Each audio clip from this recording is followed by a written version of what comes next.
Then what happened after that? Well, I was watching CNN, and they had their big panel. I think there were like 9 people up there, and Van Jones was one of those panelists. Who was he on President Obama's staff or President Biden's staff? I think he was on Obama's staff. And he's a regular on CNN. He's clearly a Democrat, not a hardcore lefty, more of a centrist Democrat. And Van Jones said that Biden is not capable of being president and the Democrats need to consider a new candidate.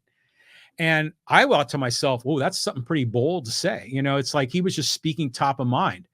But once you break the ice on that particular issue, it just starts building, and it's still building. Should Biden be the candidate from the Democrats? And we're still hearing this in the media today, a week later. We're seeing it in the White House press conferences where Biden's press secretary is just getting hammered about his competence, his ability to lead, whether he's going to stay in the race. We're seeing comments now from the Democratic National Committee on what the process might be to replace him. I mean, what do you think? Is he going to be replaced? Now, I am shocked that the Democrats are sticking with Biden on this, because Democrats are rightfully saying that we are facing an election that is extremely threatening to the core principles of America. Electing Donald Trump is dangerous for America.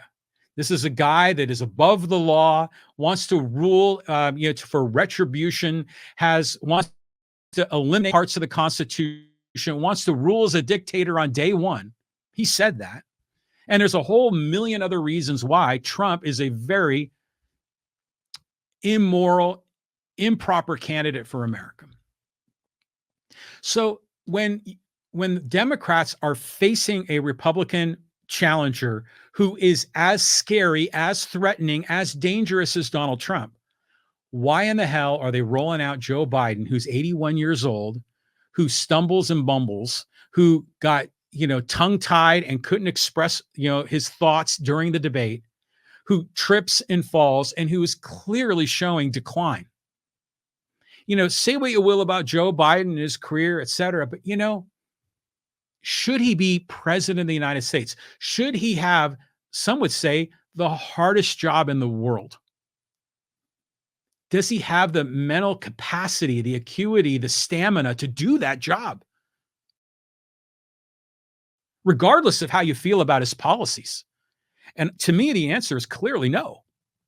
So now there's a lot of people are saying, well, I might have been on the fence, but there's no way I can vote for Biden, so I'm just going to now vote for Trump. And what do we see? We're seeing Trump rise in the polls, even though he lied out of his ass in that debate, because all the attention is going to Biden and his capabilities.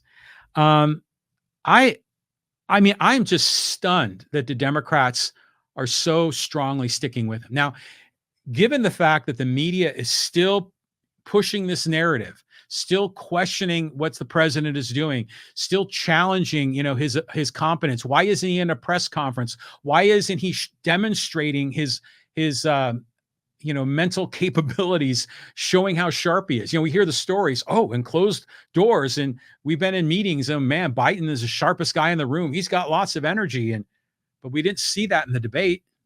Makes me even wonder if really that's what we're seeing behind closed doors.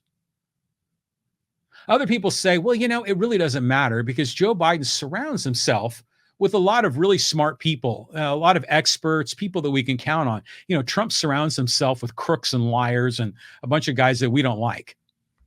Okay, but even if you're surrounding yourself with really good, smart people, as president, you have to make the big decision. You have to be the number one. You have to be able to make the tough call. And I'm not sure Joe Biden has the ability to do that anymore. So